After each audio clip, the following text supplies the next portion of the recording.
Lors du dîner de Noël, ma femme est allée dans la cuisine pour chercher le dessert.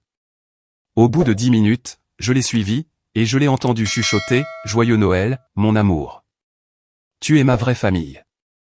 À demain matin. » J'ai enregistré ces paroles, puis je me suis avancé, mon téléphone à la main. Joyeux Noël. Ton cadeau, c'est le divorce. Avant de continuer, abonnez-vous à la chaîne, et activez les notifications dès maintenant, car nous publions de nouvelles histoires chaque jour. Dites-nous également, dans les commentaires, depuis quelle ville vous nous regardez. Je m'appelle Manuel Dominguezil. J'ai 58 ans, et j'exerce le métier de consultant financier depuis 32 ans. J'ai toujours été un homme de chiffres, de précision, très attentif aux détails que les autres négligent. Cette compétence a fait mon succès professionnel, mais je n'aurais jamais imaginé que ce même talent finirait par me sauver de la pire trahison de ma vie. Le 24 décembre 2024, j'ai organisé le plus grand dîner de Noël que nous ayons eu depuis des années. 20 personnes étaient présentes, ma mère, ma sœur Amparo avec sa famille, mes 2 enfants, Yvon et Nuria, des cousins, des oncles, ainsi que mon meilleur ami Félix, et sa femme. J'avais dépensé 2300 € pour la nourriture, la décoration, et les cadeaux. Je voulais que tout soit parfait. Je souhaitais célébrer nos 31 ans de mariage avec Béatrice, mon épouse. Béatrice Romero Vega, 52 ans, professeure de musique dans une école privée de Madrid. Elle avait des cheveux bruns, qu'elle avait commencé à teindre en blond 6 mois plus tôt. Des yeux verts, qui me regardaient autrefois avec tendresse, mais qui, dernièrement, fuyaient mon regard. Je l'avais rencontrée lorsqu'elle avait 21 ans, et moi 27. Nous nous étions mariés 2 ans plus tard, en 1993, lors d'une petite mais magnifique cérémonie, à l'église de San Geronimo. 31 ans, soit plus de la moitié de nos vies, passées ensemble. 2 enfants, Yvon, 29 ans, avocat, et Nuria, 26 ans, interne en médecine. Une maison entièrement payée, en périphérie de Madrid, des vacances annuelles, des dîners au restaurant le vendredi soir. Bref, une vie que n'importe qui qualifierait de réussie. Mais, cette nuit de Noël, tout cela s'est effondré, en l'espace de 10 minutes exactement. Il était 21h47. Je le sais, car j'ai regardé ma montre lorsque Béatrice s'est levée de table, avec ce sourire que je reconnais aujourd'hui comme faux. Je vais chercher le dessert dans la cuisine, a-t-elle annoncé. Sa voix semblait joyeuse, détendue. Elle portait cette robe rouge, que je lui avais achetée le mois dernier pour 620 €. Le prix m'avait semblé excessif, mais elle avait insisté, c'est Noël, Manuel. Laisse-moi me faire belle, pour ta famille. Les invités continuaient de manger, de parler, de rire. Ma mère racontait, pour la 1e fois, l'histoire de la fois où je m'étais perdu au marché, quand j'étais petit. Ma sœur Amparo servait à nouveau du vin. Les enfants jouaient avec leurs nouveaux cadeaux, dans le salon. Tout était parfait, normal, et heureux. 5 minutes ont passé, puis 7, puis 10. Où est Béatrice, a demandé ma mère. Elle est allée chercher le dessert il y a un bon moment. Je vais l'aider, ai-je répondu, en me levant de table. Je pensais qu'elle avait peut-être besoin d'un coup de main avec les plateaux, ou qu'elle préparait quelque chose de spécial, pour nous faire une surprise. J'ai marché dans le couloir, en direction de la cuisine. La maison était décorée de lumières de Noël, qui scintillaient doucement. Il y flottait un parfum de cannelle et de pin. Mais soudain, j'ai entendu sa voix. C'était un chuchotement bas, très intime. Le genre de ton que l'on utilise, pour parler à quelqu'un de spécial. Cette même voix, qu'elle n'avait plus utilisée avec moi depuis des mois. Je me suis arrêté à 2 mètres de la porte de la cuisine. Elle était entr'ouverte. Je ne pouvais pas la voir, mais je l'entendais parfaitement. Et ce que j'ai entendu, m'a littéralement glacé le sang. Joyeux Noël, mon amour. Il y eut une pause, puis un petit rire doux, presque timide. Oui, il est là, avec toute sa famille. 20 personnes qui dînent autour de la grande table. Une autre pause. Mais tu es ma vraie famille. Tu es la seule chose vraie, dans ma vie. Mon cœur s'est mis à battre si fort, que j'ai cru qu'elle allait l'entendre. Ma main a commencé à trembler. J'ai ressenti une nausée soudaine, comme si quelqu'un m'avait frappé à l'estomac. Je te vois demain matin, a-t-elle poursuivi, à 8 heures. Il va faire la grasse matinée après ce dîner. Nous aurons toute la matinée pour nous. Un bruit de baiser a suivi. Elle embrassait son téléphone. Je t'aime aussi. À demain, ma vie. Pendant 3 secondes, je n'ai pas pu bouger. Je ne pouvais plus respirer. Je ne pouvais plus penser. 31 ans de mariage, 2 enfants, toute une vie construite ensemble.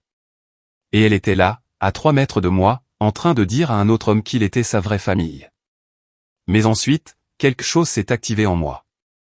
Ce n'était pas de la rage. Ce n'était pas de la douleur. C'était quelque chose de plus froid, de plus calculé. C'était mon cerveau de consultant financier, qui prenait le contrôle, analyse, preuve, documentation. J'ai sorti mon téléphone de ma poche, j'ai ouvert l'application d'enregistrement, et j'ai appuyé sur le bouton rouge.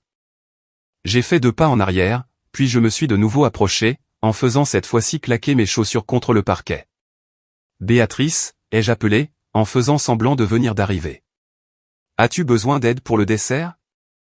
Un silence soudain a suivi. Puis, j'ai entendu des mouvements rapides. Quand je suis entré dans la cuisine, elle glissait son téléphone dans la poche de sa robe. Son visage était rouge. Ses yeux brillaient d'une manière étrange, mais elle souriait. « Oh, Manuel » a-t-elle dit, d'une voix faussement enjouée. Je regardais juste la recette du dessert sur Internet. C'est presque prêt. J'ai jeté un coup d'œil au plan de travail. Le dessert, un tiramisu que j'avais acheté l'après-midi même à la pâtisserie pour 45 €, était là, intact, toujours dans sa boîte. Tu regardais la recette pour un dessert acheté en magasin, ai-je demandé, en gardant un ton neutre. Elle a cligné des yeux. Pendant une fraction de seconde, j'ai lu la panique dans son regard, mais elle s'est vite reprise. Oh, oui. Je voulais voir comment le présenter joliment, tu sais, pour la photo. Menteuse. Menteuse experte. 31 ans d'entraînement, pour apprendre à me tromper. Je vois, ai-je répondu. Je me suis avancé vers elle, et je l'ai regardée droit dans les yeux. Elle a soutenu mon regard, toujours souriante. Béatrice, j'ai quelque chose à te dire. Qu'y a-t-il, a-t-elle demandé, avec ce ton innocent qui, désormais, me donnait la nausée. J'ai sorti mon téléphone, et j'ai arrêté l'enregistrement. J'avais tout ce dont j'avais besoin. Sa voix, ses mots exacts, une preuve irréfutable. Joyeux Noël, ai-je dit calmement. Ton cadeau, c'est le divorce. Son sourire s'est figé. Quoi? J'ai enregistré toute ta conversation téléphonique, ai-je expliqué, en lui montrant l'écran. Chaque mot. Il est là avec toute sa famille, mais tu es ma vraie famille. Ça te rappelle quelque chose? Le sang s'est retiré de son visage. Ses lèvres ont commencé à trembler. Manuel, je peux t'expliquer. Oh, tu vas t'expliquer, ai-je concédé. Mais pas à moi. Tu vas t'expliquer devant les 20 personnes qui attendent le dessert, dans la salle à manger. Tu vas t'expliquer devant nos enfants, devant ma mère, devant ma sœur, devant tout le monde. Non, a-t-elle murmuré. S'il te plaît, Manuel, ne fais pas ça. Nous pouvons en parler en privé. Nous pouvons. 31 ans, les jeux interrompus. Ma voix était toujours calme, mais il y avait quelque chose de dur en elle. Quelque chose qui n'avait jamais été là auparavant. 31 ans de mariage, et tu me trahis le jour de Noël, pendant que ma famille est sous notre toit. Alors que j'ai payé 2300 € pour que nous puissions tous célébrer ensemble. Elle a fondu en larmes. Ses pleurs coulaient sur ses joues, ruinant son maquillage. Je suis désolé. Je suis tellement désolé. C'était une erreur. Ça ne veut rien dire. Une erreur n'a pas de nom, ai-je asséné. Une erreur ne s'appelle pas mon amour. Une erreur ne prévoit pas de se retrouver demain matin, à 8 heures.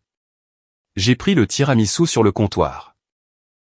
Viens, ai-je ordonné. Le dessert est prêt. Ne faisons pas patienter nos invités. J'ai marché vers la salle à manger. J'entendais ses pas derrière moi, lents, hésitants. J'entendais ses sanglots étouffés. Quand je suis entré dans la pièce, 20 paires d'yeux se sont tournés vers moi. Tous souriants, tous heureux, tous ignorants de ce qui s'apprêtait à se produire. J'ai déposé le dessert, au centre de la table. Béatrice est restée à l'entrée, pâle comme un fantôme. Avant le dessert, ai-je déclaré, en sortant à nouveau mon téléphone, il y a quelque chose que vous devriez tous entendre. Le silence qui a suivi mes mots fut absolu. 20 personnes me regardaient, avec des expressions allant de la curiosité à la confusion. Ma mère a froncé les sourcils. Ma sœur Amparo a penché la tête, essayant de comprendre. Yvon et Nuria ont échangé des regards inquiets.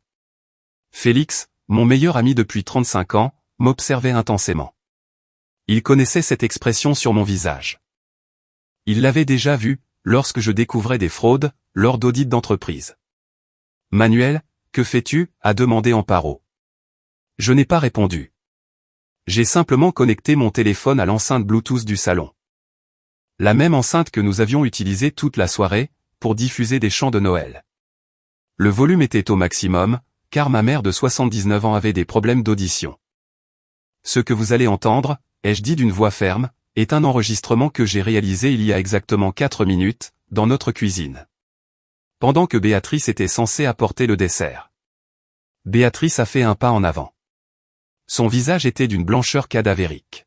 « Manuel, s'il te plaît » a-t-elle supplié. « Ne fais pas ça. Parlons en privé, je t'en prie. » Nous avons eu 31 ans pour parler en privé, ai-je répliqué. Il n'y a plus rien de privé ici. J'ai appuyé sur lecture. La voix de Béatrice a résonné dans l'enceinte, claire et nette. « Joyeux Noël, mon amour. » Quelqu'un a halté. Je crois que c'était ma mère. Oui, il est là, avec toute sa famille.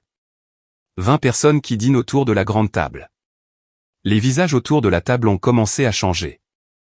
La confusion a laissé place à la compréhension. La compréhension, à l'horreur. Mais tu es ma vraie famille. Tu es la seule chose vraie, dans ma vie. Nuria a couvert sa bouche avec ses mains. Yvon s'est levé brusquement, faisant basculer sa chaise en arrière. Le bruit du métal contre le sol a résonné dans la pièce. Je te vois demain matin, à 8 heures. Il va faire la grasse matinée après ce dîner. Nous aurons toute la matinée pour nous. Le bruit du baiser. Ce foutu bruit de baiser, donné à travers le téléphone. Je t'aime aussi. À demain, ma vie. J'ai arrêté l'enregistrement, et j'ai rangé le téléphone dans ma poche. J'ai regardé Béatrice. Elle tremblait, les larmes dévalant sur son visage, détruisant complètement ce maquillage parfait qu'elle avait appliqué. « C'est un mensonge » a-t-elle soudainement crié. Il a édité cet enregistrement. C'est faux. Je n'ai jamais. Je ne ferai jamais. Béatrice, a dit Félix, d'une voix grave. Je reconnais ta voix. Nous la reconnaissons tous. Ma mère s'est levée. Elle avait 79 ans, mais à cet instant, elle en paraissait 100. Ses jambes tremblaient. Béatrice, a-t-elle articulé, d'une voix brisée. Comment as-tu pu? Et puis, comme au ralenti, ma mère a vacillé. Ses yeux se sont révulsés, et elle a commencé à tomber. Maman, ai-je crié, en courant vers elle. J'ai réussi à la rattraper, avant qu'elle ne heurte le sol. Son corps était inerte, dans mes bras. Maman, je t'en prie. Elle a un pouls, a dit Nuria, en s'agenouillant à mes côtés. En tant qu'interne en médecine, sa formation a pris le dessus automatiquement. C'est un malaise vagal dû au choc. Je vais chercher des selles. La salle à manger a explosé dans le chaos. Certains se sont précipités vers ma mère, d'autres se sont mis à crier. Ma tante Encarnation pleurait de façon hystérique. Les enfants, effrayés par tout ce tumulte, se sont également mis à pleurer. Et, au milieu de ce chaos, Amparo a marché droit vers Béatrice. 31 ans, a lâché ma sœur. Sa voix était basse, mais chargée d'une rage que je ne lui avais jamais connue. 31 ans à partager des Noëls, des anniversaires, des vacances. 31 ans à faire semblant que tu faisais partie de cette famille. Amparo, je peux expliquer. La gifle a claqué comme un coup de feu. Amparo avait frappé Béatrice avec une telle force, que celle-ci a complètement tourné sur elle-même. Ne t'avise pas de m'adresser la parole, a hurlé Amparo. Ne t'avise pas d'ouvrir cette bouche de menteuse. Maman, arrête, a crié Yvon, en retenant sa tante. Ne la frappe pas, tu la défends, a demandé Amparo, regardant son neveu avec incrédulité. Après ce que tu viens d'entendre? Ma mère commençait à reprendre connaissance, dans mes bras.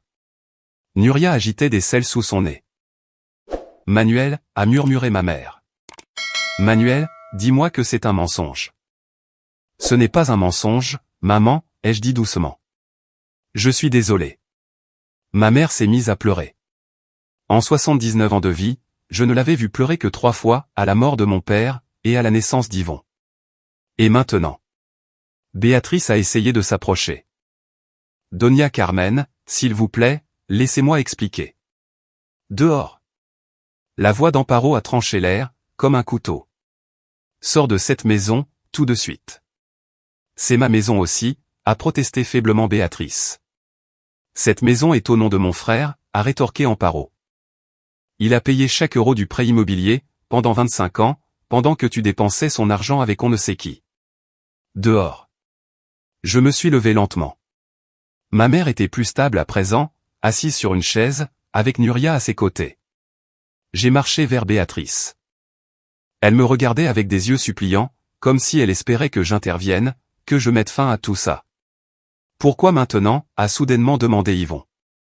Papa, si tu le sais depuis un moment, pourquoi as-tu décidé de l'exposer aujourd'hui, à Noël, devant tout le monde? Tout le monde s'est tu, attendant ma réponse. J'ai regardé mon fils. 29 ans, toujours le plus rationnel, celui qui cherchait la logique derrière chaque action. Parce qu'elle a choisi ce soir, pour dire à son amant qu'il était sa vraie famille, ai-je répondu.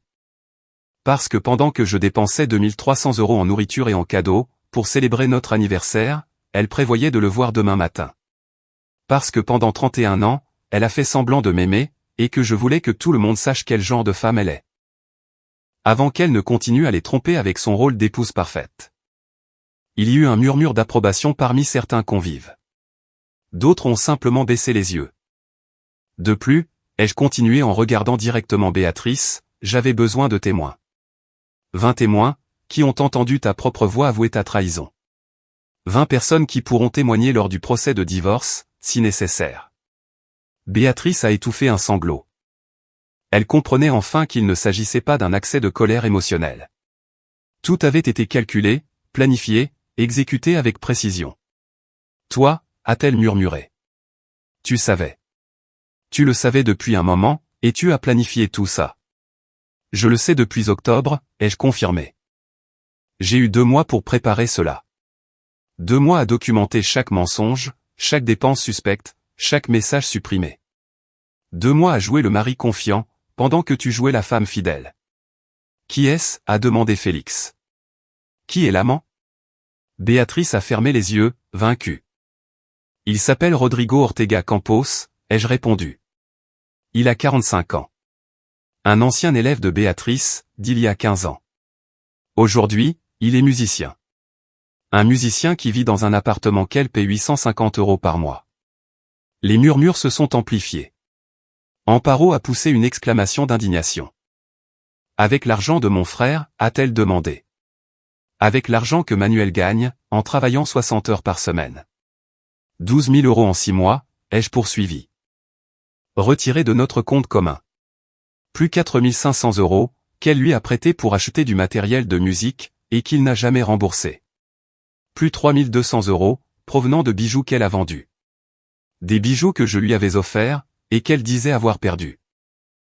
Chaque chiffre résonnait comme une gifle. Les gens regardaient Béatrice, avec un mélange d'horreur et de dégoût. La femme qu'ils connaissaient depuis des années, qui avait partagé leur table lors des Noëls passés, qui semblait si polie et raffinée, était une menteuse, une voleuse, une traîtresse.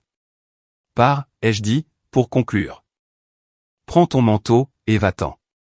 Tu pourras venir chercher tes affaires demain. Pour l'instant, sors de ma maison. Béatrice m'a regardé une dernière fois. Elle cherchait quelque chose dans mes yeux. De la compassion, du doute, une dernière chance. Elle n'a rien trouvé, que de la froideur. Elle a marché vers la porte, d'un pas tremblant. Personne ne l'a aidée. Personne ne lui a tendu son manteau. Personne ne lui a dit au revoir. La porte s'est refermée derrière elle, avec un léger clic. Et c'est ainsi que s'est terminé le Noël 2024. C'est ainsi que se sont achevées 31 années de mariage. Après ce Noël, tout le monde m'a posé la même question. Comment as-tu découvert la vérité? À quel moment as-tu commencé à avoir des soupçons? Y avait-il des signes qui t'ont alerté? La vérité, c'est qu'il y a eu de nombreux signes. De petites choses, que j'ai d'abord ignorées, parce que je lui faisais confiance. Parce qu'après 30 ans ensemble, on ne s'attend pas à une trahison.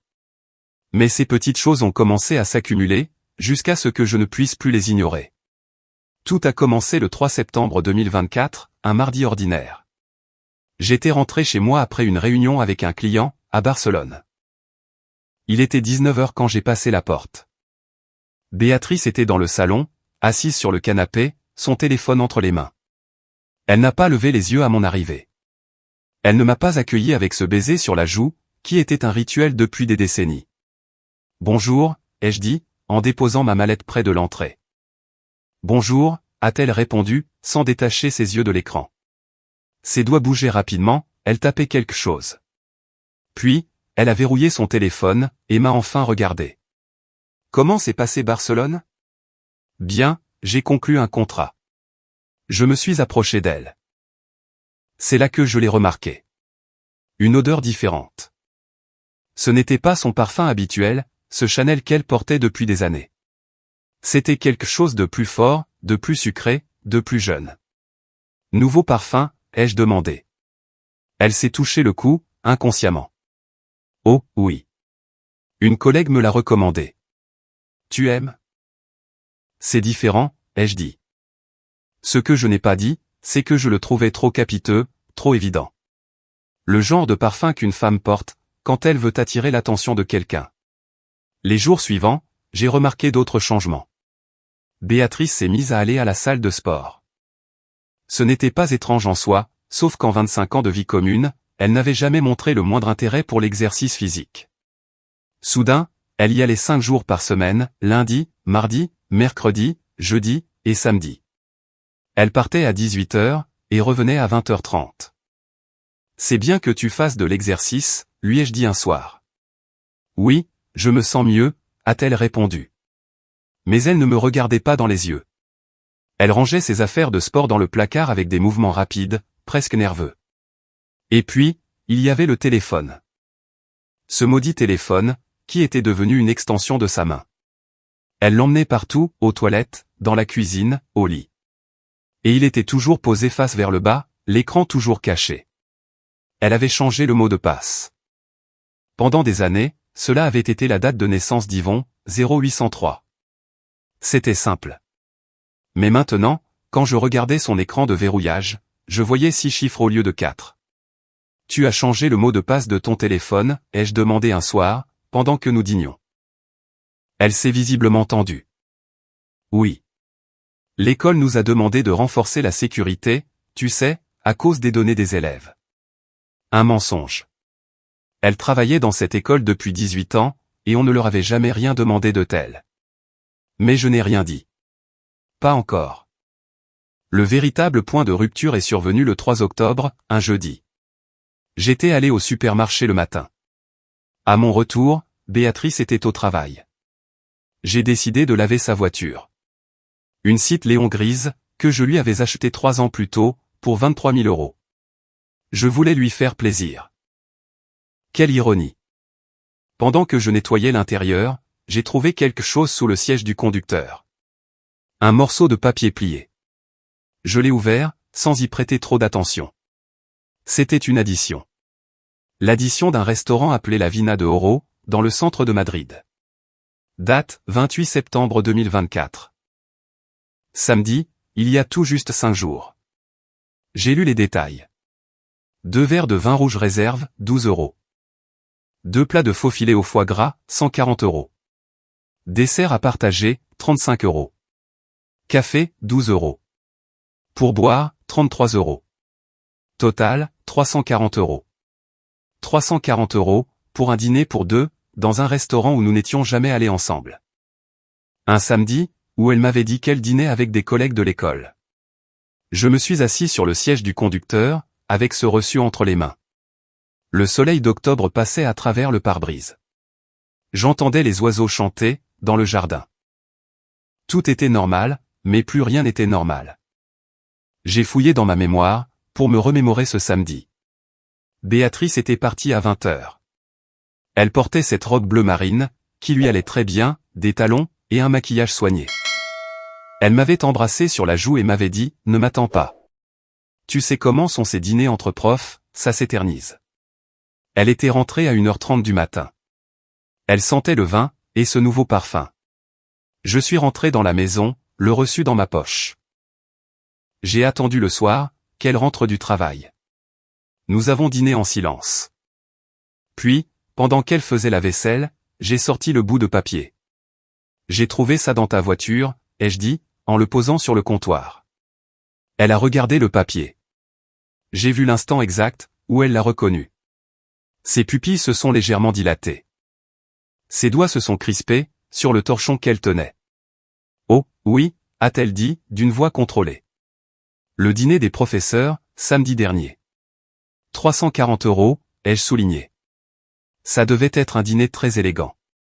L'école en a payé la moitié, a-t-elle répondu rapidement. Trop rapidement. C'était pour célébrer la rentrée. Quels collègues étaient présents, ai-je demandé. Elle a commencé à citer des noms. Martha, Christina, Rosa, Carmen. Intéressant, ai-je lâché. Parce que j'ai appelé Martha cet après-midi. Je voulais l'inviter avec son mari, à dîner la semaine prochaine. Je lui ai demandé comment s'était passé le dîner de samedi. Tu sais ce qu'elle m'a dit? Le sang a quitté son visage. Elle m'a dit qu'il n'y avait eu aucun dîner de professeur, et qu'elle a passé son samedi soir chez elle, avec sa famille. Béatrice a laissé tomber le torchon. Manuel, je. Ensuite, j'ai appelé Christina, ai-je continué. Ma voix était calme, mais il y avait de l'acier dedans. Elle n'était pas au courant non plus pour ce dîner. Et Rosa, elle, était en vacances à Valence, ce week-end-là. Je peux t'expliquer, a-t-elle dit. Ses mains tremblaient. Ce n'est pas la peine, ai-je répondu. J'ai déjà tout compris. Cette nuit-là, j'ai dormi dans la chambre d'amis. C'était la première fois en 30 ans, que nous ne partagions pas le même lit. Non pas à cause d'une dispute, ni à cause d'une maladie, mais parce que je ne pouvais plus la regarder sans avoir la nausée. Les jours suivants ont été étranges. Béatrice essayait d'agir normalement, mais je pouvais lire la peur, dans ses yeux. Chaque fois que je rentrais à la maison, elle semblait nerveuse. Chaque fois que mon téléphone sonnait, elle tendait l'oreille.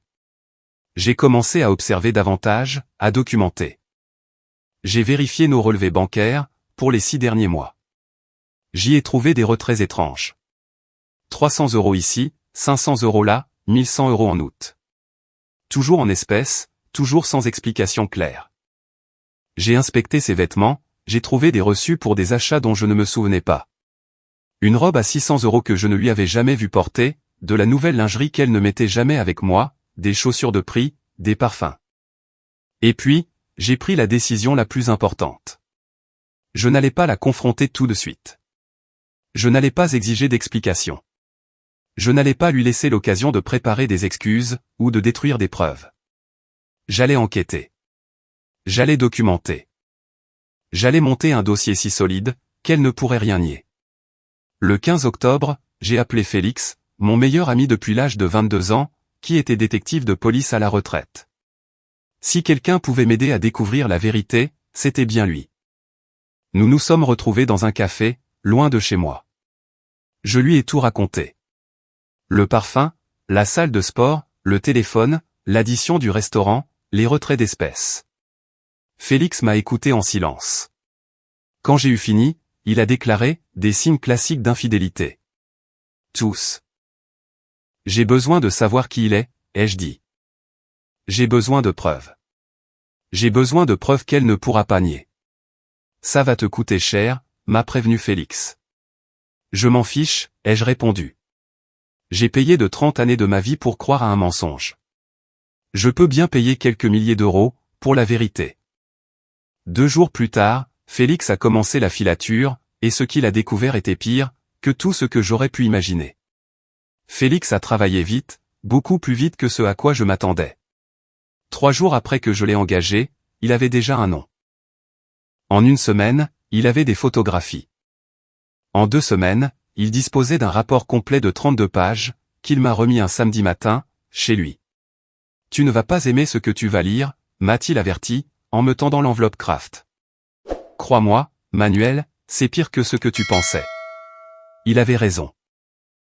L'amant s'appelait Rodrigo Ortega Campos, 45 ans. Musicien de profession, bien que le terme profession fût généreux. Il jouait de la guitare dans de petits bars le week-end, et gagnait environ 1000 € par mois. Il vivait dans un 2 pièces à Carabanchel. Ce n'était pas vraiment un quartier huppé de Madrid, mais c'était tout de même hors de sa portée financière. L'appartement coûtait 850 € par mois, et selon les documents que Félix avait obtenus, le bail était au nom de Béatrice Romero Vega, ma femme. Elle payait cet appartement depuis mars 2024. 7 mois, 5950 € jetés par les fenêtres, pour loger son amant. Mais ce n'était pas tout. Félix avait suivi Béatrice pendant 12 jours. Il avait photographié 8 rencontres différentes. Le rapport incluait des dates exactes, des heures précises, et des lieux spécifiques. Chaque rencontre était documentée par des images, qui m'ont retourné l'estomac. 5 septembre, Hôtel Arosa, rue de la Salue.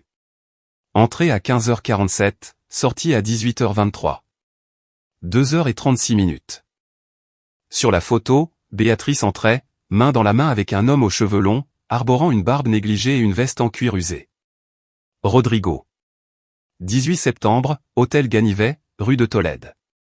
Entrée à 16h. 28 septembre. C'était le jour du fameux dîner hors de prix. Après le restaurant La Vina de Oro, il s'était rendu à l'hôtel Urban, un établissement 5 étoiles sur la Carrera de San Geronimo. Entrée à 23h43, sortie à 8h le lendemain matin. Béatrice avait passé la nuit entière avec lui. Cette nuit-là, elle m'avait dit que le dîner entre collègues s'était prolongé. Les photographies continuaient. 11 octobre, 22 octobre, 1er novembre, 7 novembre, 14 novembre. Chaque image était comme un coup de poignard. Béatrice souriante.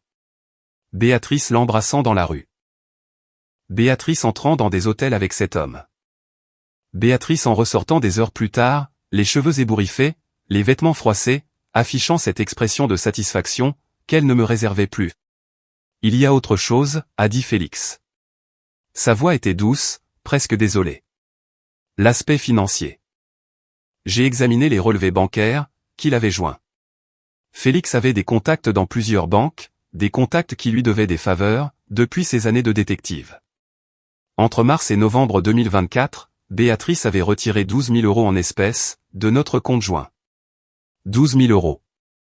Des retraits de 500 € par-ci, 800 € par-là, et 1100 € le mois dernier. Toujours catégorisés comme dépenses diverses ou achats personnels. De plus, elle avait transféré 4 500 € sur le compte de Rodrigo Ortega, en juin. Le motif indiquait « prêt pour équipement musical ». Félix avait mené son enquête. Rodrigo avait acheté des amplificateurs, de nouvelles pédales d'effet pour sa guitare. Il n'avait jamais remboursé un seul euro. « Attends », a dit Félix, alors que j'atteignais la dernière page. J'ai découvert autre chose, il y a 2 jours. Il a sorti d'autres photos. Béatrice entrant dans une bijouterie de la Grand Via. Je l'ai reconnue immédiatement. C'était là que je lui avais acheté plusieurs cadeaux, au fil des années. Elle a parlé au propriétaire, a expliqué Félix. Elle lui a vendu 3 pièces en août. Un collier de perles que tu lui avais offert pour vos 20 ans de mariage, des boucles d'oreilles en diamant de votre 5e anniversaire, et un bracelet en or qui appartenait à ta grand-mère. Ma grand-mère ? Cette femme avait volé le bracelet de ma grand-mère. Combien lui en ont-ils donné, ai-je demandé. Ma voix sonnait creuse, même à mes propres oreilles. 3 200 €, tout en liquide. J'ai fait le calcul mentalement. 850 € de loyer mensuel, pendant 7 mois, 5 950 €. Plus les 12 000 € de retrait, plus les 4 500 € de prêt, plus les 3 200 € des bijoux. Total, 25 650 €. 25 650 € de notre argent, de mon argent, dépensé pour entretenir son amant. Merci, Félix, ai-je dit, en remettant tout dans l'enveloppe. Combien je te dois ? 3 000 €, a-t-il répondu. Mais Manuel, si tu as besoin de plus de temps, je peux continuer à enquêter. Voir s'il n'y a pas, non, les jeux interrompus. J'en ai assez, plus qu'assez. Cette nuit-là, après que Béatrice se soit endormie, je suis descendu dans mon bureau. Il était 2 heures du matin. J'ai allumé l'ordinateur, et j'ai commencé à tout examiner méticuleusement. Les photos, les relevés, les reçus. J'ai tout organisé dans des dossiers numériques, j'ai créé des sauvegardes, et j'ai préparé des preuves qu'aucun avocat ne pourrait réfuter. J'étais tellement concentré, que je n'ai pas entendu les pas dans l'escalier. Manuel. Sa voix m'a fait sursauter. J'ai fermé le dossier rapidement, mais pas assez. Béatrice se tenait à la porte du bureau, en chemise de nuit, avec une expression endormie et confuse. « Que fais-tu debout » a-t-elle demandé, en entrant. « Je travaille » ai-je répondu, en m'efforçant de garder une voix calme. « Je révise les impôts de certains clients. La date limite est demain. » Elle s'est dirigée vers le bureau. Mon cœur battait si fort, que j'étais sûr qu'elle pouvait l'entendre. Le navigateur était ouvert sur l'écran. Si elle regardait attentivement, elle pourrait voir les onglets. L'un d'eux indiquait « Relevé bancaire octobre ». Un autre portait le nom de l'hôtel Arosa. À 2 heures du matin, a-t-elle demandé. Y avait-il quelque chose dans son ton? Un soupçon, ou une simple curiosité? Tu sais comment sont ces choses, ai-je dit, en déplaçant subtilement la souris pour fermer les onglets compromettants. Les chiffres ne correspondent pas, et j'ai du mal à dormir tant que je n'ai pas résolu le problème. Elle a regardé l'écran. Ma main transpirait. 10 secondes? Elles m'ont paru durer 10 heures. Enfin, a-t-elle bâillé. Ne travaille pas si tard. Tu as besoin de repos. J'arrive, ai-je dit. Encore 10 minutes. Elle a hoché la tête, et est partie. J'ai entendu ses pas remonter l'escalier.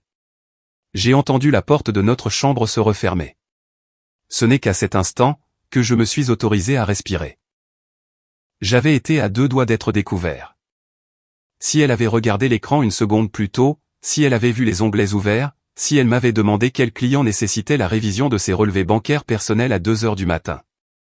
Mais elle ne l'a pas fait.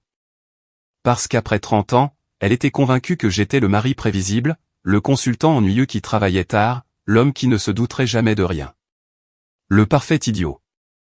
J'ai tout sauvegardé, j'ai éteint l'ordinateur, mais je ne suis pas monté me coucher. Je suis resté assis dans l'obscurité de mon bureau, réfléchissant à tout ce que j'avais découvert. Aux 25 650 €, aux 8 rendez-vous à l'hôtel, à l'appartement qu'elle payait, aux bijoux de ma grand-mère vendus pour de l'argent liquide. Et j'ai pris une décision. Je n'allais pas la confronter tout de suite. Je n'allais pas lui donner la satisfaction de me voir détruit. J'allais attendre. J'allais planifier. J'allais m'assurer que lorsque le couperet tomberait enfin, il frapperait si fort, qu'elle ne pourrait jamais s'en relever. Rodrigo Ortega, 45 ans, musicien raté, entretenu par ma femme. Cet homme profitait de mon argent depuis des mois, vivant dans un appartement que je payais indirectement, achetant du matériel de musique avec des prêts que je finançais, à mon insu. Mais tout cela allait prendre fin. Et très bientôt. Le rapport de Félix m'avait fourni des noms et des dates, mais j'avais besoin de plus. En tant que consultant financier, je savais que les chiffres ne mentent jamais. Chaque transaction laisse une trace. Chaque mensonge a un coût quantifiable. Durant la semaine qui a suivi, je me suis consacré à reconstituer, exactement, combien Béatrice m'avait volé. J'ai commencé par les relevés bancaires des 2 dernières années. Notre compte joint, où je versais mon salaire mensuel de 6 200 €. Béatrice gagnait 2 300 € en tant qu'enseignante. En théorie, nous disposions de 8 500 € par mois pour vivre. Dans la pratique, nos frais fixes s'élevaient à 4 000 €, crédit, charges, nourriture, assurance. Nous aurions dû économiser 4 500 € chaque mois, mais l'épargne réelle ne correspondait pas. J'ai passé en revue chaque mois, depuis mars 2024. Mars, retrait de 1 000 €. Description, réparation de la voiture. Or, j'avais amené sa Cite Léon au garage ce mois-là, et j'avais réglé la facture de 390 € avec ma carte personnelle. Où étaient passés les 610 € restants? Avril, retrait de 800 €. Description, achat divers. Je lui avais demandé ce qu'elle avait acheté, elle m'avait répondu, des vêtements pour l'école. J'avais vérifié son placard, il n'y avait rien de nouveau. Mai, retrait de 1 200 €. Description, cadeau d'anniversaire de maman. La mère de Béatrice fêtait ses 72 ans ce mois-là. J'étais au dîner. Nous lui avions offert une machine à café à 150 €. Où étaient les 1050 € restants? Juin, le gros virement de 1500 € à Rodrigo Ortega, plus 500 € en espèces, soit un total de 2000 €. Juillet, 850 €. J'ai alors découvert que c'était le premier versement pour l'appartement de Rodrigo, bien que le contrat stipulait un début en mars. Elle lui avait probablement donné de l'argent liquide, avant d'officialiser le bail. Août, 2 retraits, l'un de 600 €, l'autre de 900 €, pour un total de 1500 €. Le même mois, elle a vendu les bijoux pour 3200 €. Septembre, 1100 €, le mois du fameux dîner à 340 €. Octobre, 800 € en espèces, plus 450 € d'achat pour la voiture, que je ne reconnaissais pas. Novembre, 700 €, le dernier retrait avant que je n'engage Félix. J'ai tout additionné méticuleusement, sur un tableur. Chaque retrait, chaque virement, chaque charge suspecte. Le total était dévastateur. 12 050 € retirés en 9 mois, plus les 4 500 € transférés, plus les 5 950 € pour le loyer de l'appartement, plus les 3 200 € de la vente des bijoux. Total exact, 25 700 €. Mais il manquait encore quelque chose. J'ai examiné plus en détail les frais de carte bancaire. J'ai trouvé des paiements dans des magasins que je ne connaissais pas. Une boutique de lingerie, 320 € en avril. Une parfumerie de luxe, 280 € en mai. Des chaussures italiennes, 540 € en juin. Une robe de créateur, 620 € en juillet. J'ai additionné ces dépenses, 1760 € supplémentaires. Grand total, 27 460 € en l'espace de 9 mois. Plus de 3000 € par mois. L'intégralité du salaire de Béatrice, plus la moitié du mien, avait disparu pour entretenir son amant, et se faire belle pour lui. J'ai tout imprimé. J'ai surligné en jaune chaque transaction suspecte. J'ai ajouté des notes dans la marge. J'ai créé des graphiques comparatifs, illustrant nos habitudes de dépenses normales, par rapport aux 9 derniers mois. Les preuves étaient accablantes, mais il me fallait plus que des chiffres. J'avais besoin d'une protection juridique. Le 22 novembre, un jeudi matin, j'ai pris une demi-journée de congé. Béatrice pensait que j'avais une réunion avec un client. En réalité, j'avais rendez-vous avec Thomas Medina Suarez, le meilleur avocat spécialisé en divorce de Madrid, selon 3 de mes collègues qui étaient passés par là. Son cabinet se trouvait sur la rue Serrano, un quartier huppé. La consultation coûtait 350 € de l'heure, mais je m'en moquais. Monsieur Dominguez m'a accueilli Thomas. C'était un homme de 53 ans, au costume impeccable et au regard perçant. Exposez-moi votre situation. Je lui ai tout raconté. Les 31 années de mariage, les 2 enfants adultes. La maison à mon nom, achetée avant le mariage, mais remboursée grâce à nos économies communes. Nos 180 000 € d'épargne. La découverte de l'infidélité, les preuves photographiques, et le pillage financier à hauteur de 27 460 €. Thomas écoutait, prenant des notes sur une tablette. Quand j'ai terminé, il a hoché la tête. Vous avez un dossier solide, a-t-il déclaré. L'infidélité seule ne garantit rien en Espagne, mais le détournement de fonds conjugaux, c'est une autre histoire. 27 000 € dûment documentés, plus le paiement du logement de l'amant. C'est un détournement de biens communs. Que puis-je faire, ai-je demandé. Premièrement, protégez vos actifs. Deuxièmement, documentez absolument tout.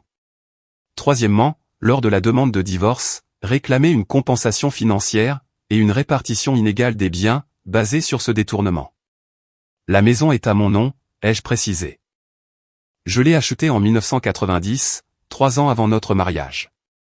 Mais vous l'avez remboursée pendant le mariage, n'est-ce pas? Oui. Un prêt sur 25 ans. J'ai fini de le payer en 2015. Alors, la plus-value acquise pendant le mariage est considérée comme un bien commun. Combien vaut-elle aujourd'hui? 360 000 €. Je l'avais achetée pour 120 000 €. Thomas a fait quelques calculs rapides. La différence de 240 000 € est considérée comme un bien commun. Normalement, elle aurait droit à la moitié, soit 120 000 €. Mais avec un détournement prouvé, nous pouvons argumenter qu'elle s'est déjà approprié 27 000 €, plus d'autres dépenses non déclarées. Ce qui réduirait considérablement sa part. Quant à l'épargne de 180 000 €, vous vous dites 90 000 chacun. Mais là encore, avec des preuves de détournement de fonds, nous pouvons ajuster la donne. Selon mon estimation, vous pourriez conserver 110 000 €, et elle se retrouverait avec 70 000, et ce, avant même qu'elle ne vous rembourse ce qu'elle vous doit, pour le détournement. Ces chiffres me plaisent, ai-je dit. Combien de temps prend un divorce?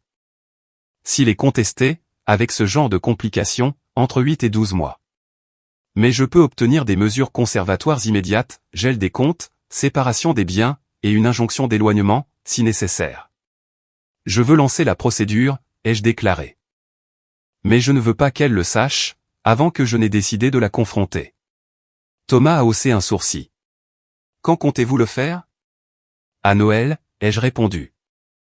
Le 24 décembre. Nous ferons un dîner de famille, avec 20 personnes. Je veux que tout le monde sache, quel genre de femme elle est. Pour la première fois, Thomas a souri. C'est théâtral, mais très efficace pour obtenir des témoins. Nous procéderons avec une discrétion absolue. Je préparerai toute la documentation. Quand vous me donnerez le feu vert, nous déposerons le dossier le lendemain. J'ai quitté ce bureau avec un plan clair. Thomas préparerait la demande de divorce. Je continuerai à rassembler des preuves. Le 24 décembre, confrontation publique. Le 25, dépôt légal du dossier. Simple, propre et définitif. Les jours suivants ont été les plus difficiles.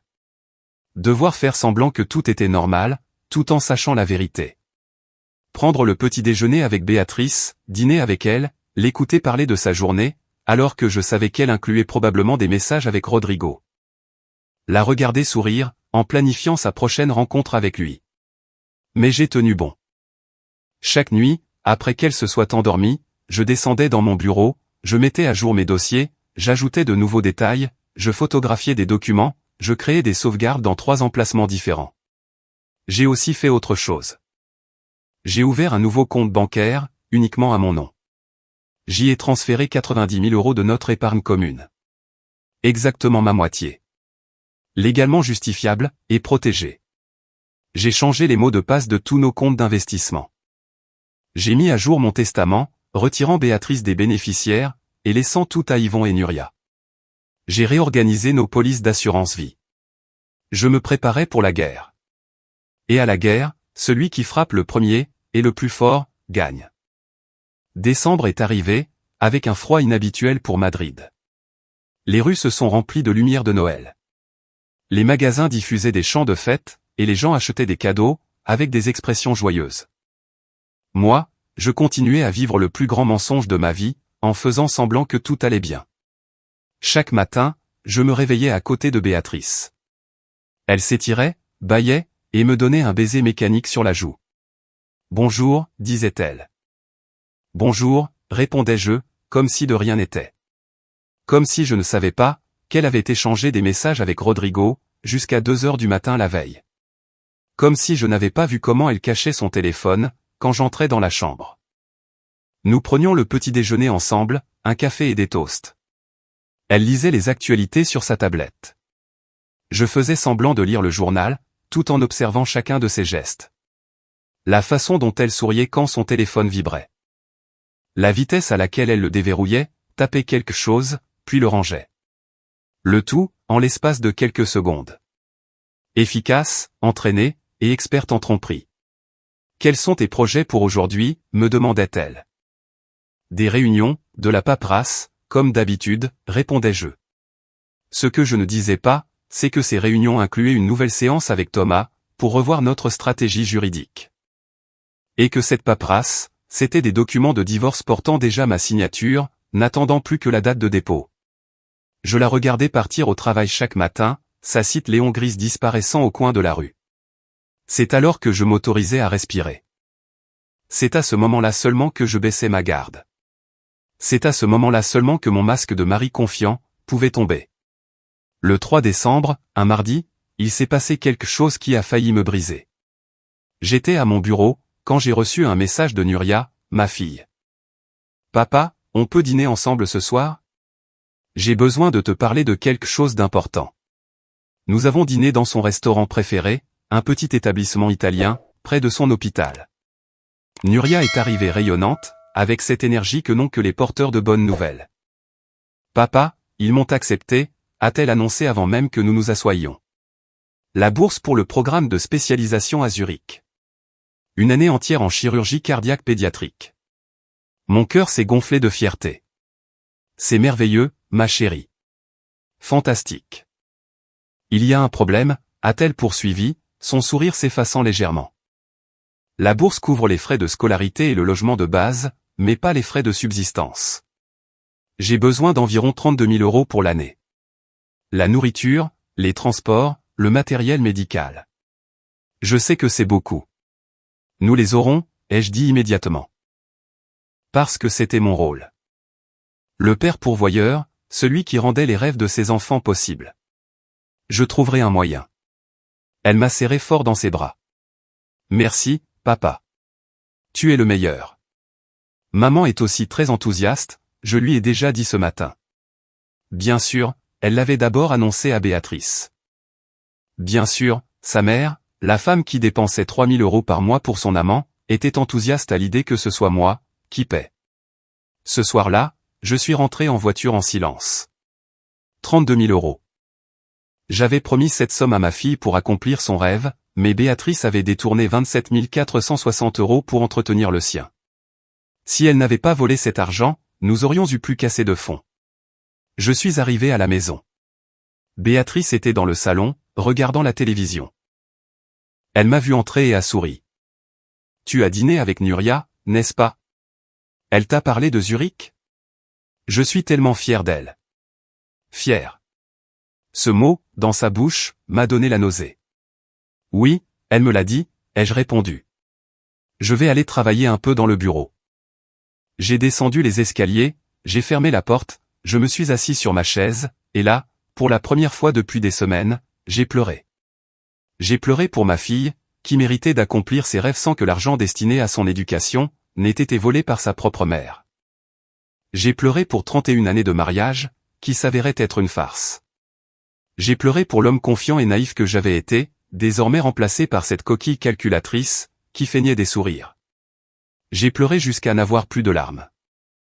Ensuite, j'ai essuyé mon visage, j'ai pris une grande inspiration, et j'ai remis mon masque. Les jours qui ont suivi ont été un véritable exercice de comédie.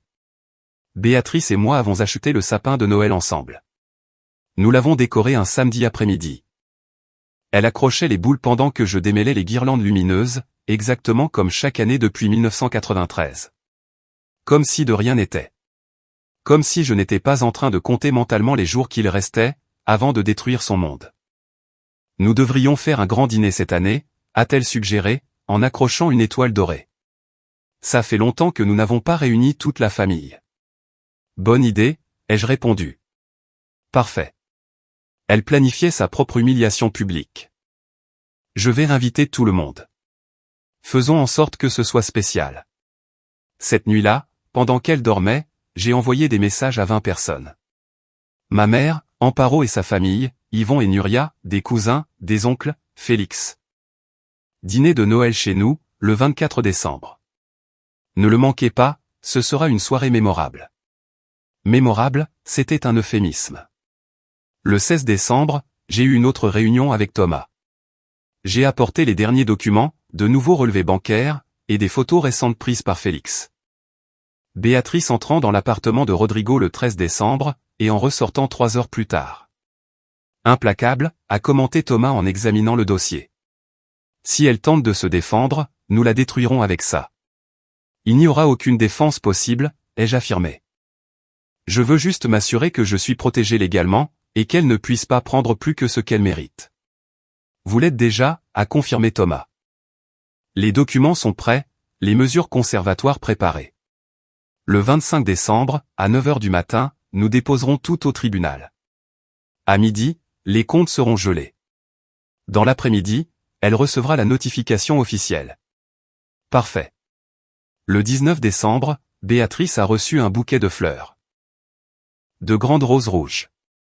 Il a été livré par un coursier, alors que je travaillais depuis la maison. J'ai entendu la sonnette, et je suis descendu voir de qui il s'agissait. Des fleurs pour Madame Romero, a dit le livreur. Béatrice est apparue derrière moi. Oh, quelle surprise, a-t-elle lancé, d'une voix faussement excitée. Elle a pris le bouquet, a cherché la carte, l'a lue rapidement, et l'a cachée dans sa poche. Quel beau geste, Manuel. Merci. Je n'avais envoyé aucune fleur. De rien, ai-je répondu, en soutenant son regard.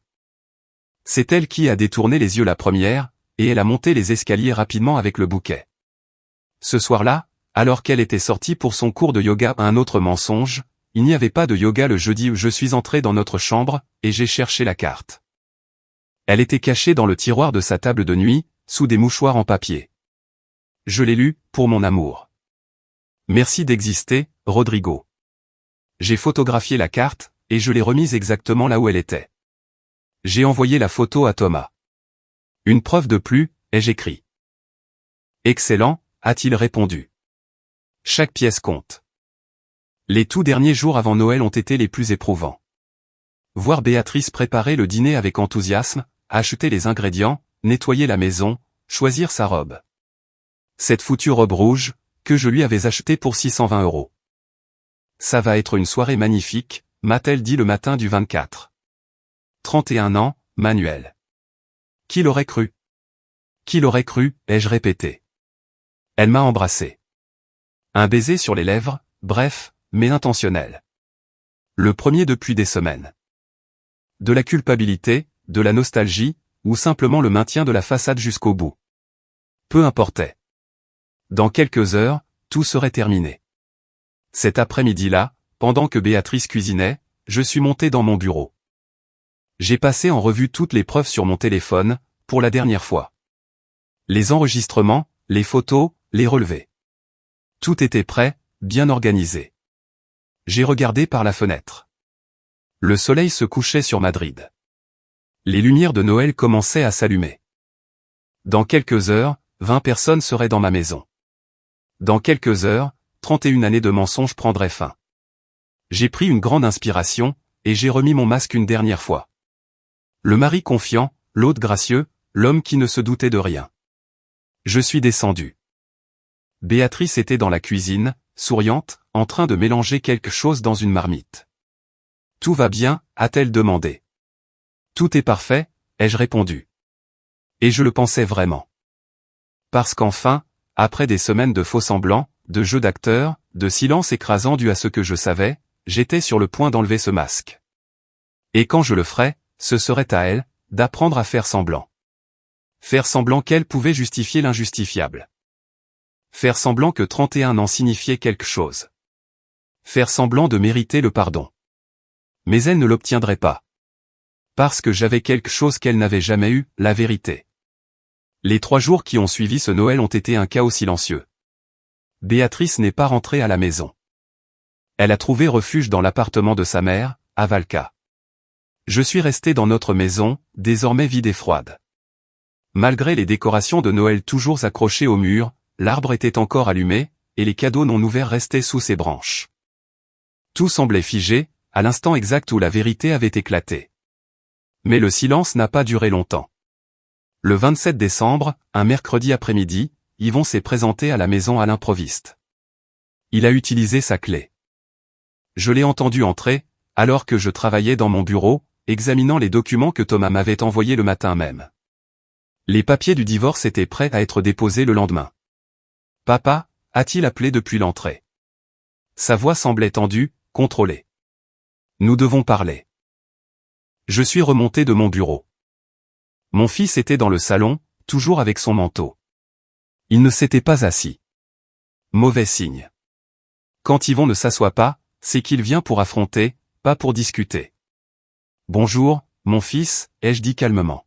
« Un café ?»« Je ne veux pas de café » a-t-il répondu. « Je veux que tu m'expliques ce que tu es en train de faire. » Je crois avoir été assez clair le soir de Noël, ai-je rétorqué. Ta mère m'a trompé, et j'ai exposé son mensonge. Yvon a eu un rire sans joie. Papa, vous êtes marié depuis 31 ans.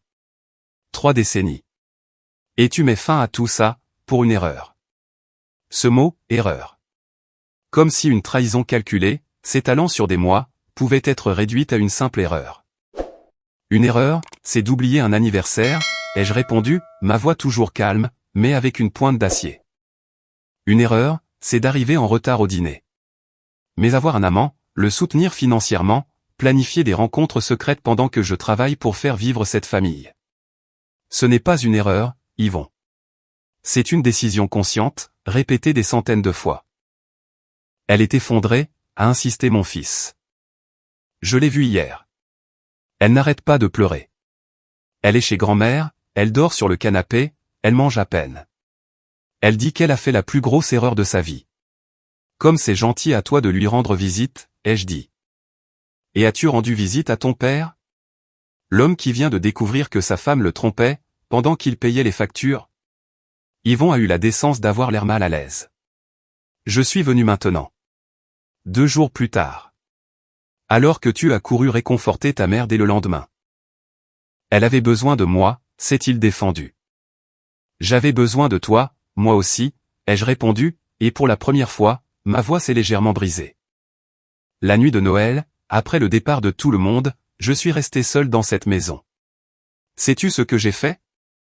Je me suis assis dans la salle à manger vide, avec la vaisselle sale toujours sur la table, et j'ai réalisé que je venais de perdre 31 ans de ma vie. Où étais-tu? Silence. Tu étais avec elle, ai-je continué. En train de la réconforter, de lui dire que tout irait bien. Pendant que ton père, le cocu, l'idiot qui a travaillé 60 heures par semaine pendant des décennies pour te donner une belle vie, était laissé tout seul. Ce n'est pas juste, a dit Yvon. Tu as raison. Ce n'est pas juste. Rien de tout cela n'est juste. À ce moment précis, Nuria est arrivée, elle aussi avec sa clé, elle aussi à l'improviste. Une charmante conspiration familiale. Papa, a dit ma fille en entrant. Ses yeux étaient rouges, elle avait pleuré. S'il te plaît, dis-moi que tu ne vas pas divorcer de maman. C'était donc là le véritable but de cette visite. Une intervention familiale. Je divorce, ai-je confirmé. Je dépose les papiers demain. Tu ne peux pas, s'est exclamé Nuria. Papa, c'est 31 ans de mariage. Je sais que ce qu'elle a fait est horrible, mais les gens font des erreurs. Elle t'aime. Elle me l'a dit 1000 fois hier, quand je lui ai parlé. Elle m'aime, ai-je interrogé. La femme qui a dit à un autre homme, tu es ma vraie famille, m'aime? Un concept intéressant de l'amour. Elle était confuse, a répondu Nuria. Il l'a manipulée. Elle n'est même plus avec lui. Rodrigo l'a larguée dès qu'il a entendu parler du scandale. Il lui a dit qu'il ne voulait pas d'ennui, et a bloqué son numéro. J'ai failli éclater de rire. Rodrigo, le musicien entretenu, s'était enfui dès que l'argent avait cessé de couler à flot. Quelle surprise. Donc, elle m'aime parce que son amant l'a quittée, ai-je résumé. Que c'est romantique.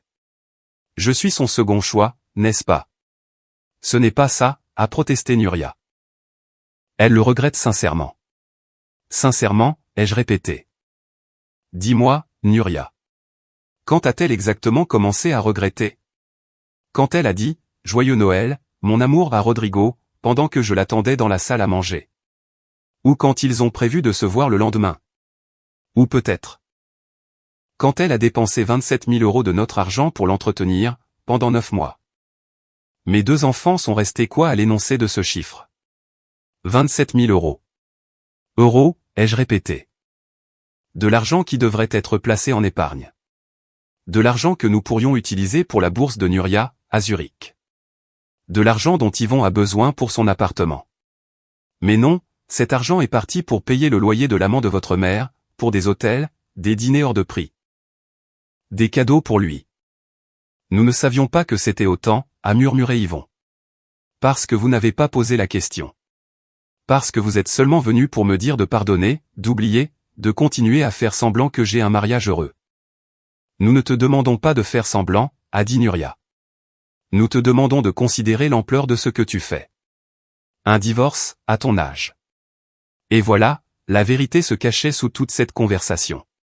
Et à mon âge, ai-je dit lentement. 58 ans.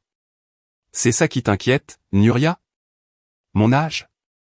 Papa, les gens vont parler, a-t-elle avoué, montrant enfin sa véritable préoccupation. Dans notre famille, personne n'a jamais divorcé. Qu'est-ce que les oncles, les cousins, les amis vont dire? C'était donc ça. Ils ne s'inquiétaient pas de ma douleur. Ils se fichaient de la trahison. Ils avaient honte du scandale. Ah, ai-je lâché. Donc, le problème n'est pas que votre mère m'ait trahi. Le problème, c'est que les gens vont chuchoter lors des réunions de famille. Ce n'est pas seulement ça, s'est empressé d'ajouter Yvon. Mais tu dois admettre qu'un divorce affecte toute la famille. Nuria et moi, nous devrons donner des explications aux gens, répondre à des questions embarrassantes. Comme c'est difficile pour vous, ai-je raillé, ma voix dégoulinant de sarcasme, de devoir expliquer que votre mère est une femme adultère. Alors que moi, je dois juste vivre avec le fait que ma femme m'a menti pendant des mois, a dépensé notre argent avec un autre homme. Et prévoyait de continuer indéfiniment si je ne l'avais pas surprise. Tu es cruel, a déclaré Nuria. Je suis cruel? J'ai ri sans la moindre joie. Votre mère m'a volé 27 000 €, m'a menti tous les jours pendant 9 mois, m'a fait passer pour un idiot devant 20 personnes à Noël. Et c'est moi qui suis cruel, de ne pas vouloir rester marié avec elle? Tu dois lui pardonner, a insisté Yvon. Pour le bien de la famille. Quelle famille, ai-je fini par exploser? La famille où ma femme m'a préféré un autre homme? La famille où mes enfants viennent me faire pression pour que je ravale ma fierté, et que j'accepte d'être le cocu officiel? Cette famille-là. Le silence qui a suivi était lourd, inconfortable, brisé seulement par le tic-tac de l'horloge murale. Je dépose la demande de divorce demain, ai-je affirmé de façon définitive. C'est ma décision, pas la vôtre. La mienne. Si vous voulez continuer à me voir, vous êtes les bienvenus, mais ne me demandez plus jamais de pardonner l'impardonnable. Papa, a essayé Nuria une dernière fois. Dehors, ai-je ordonné. Sortez de chez moi. Maintenant. Ils sont partis. Je les ai regardés monter dans leur voiture, et disparaître au bout de la rue.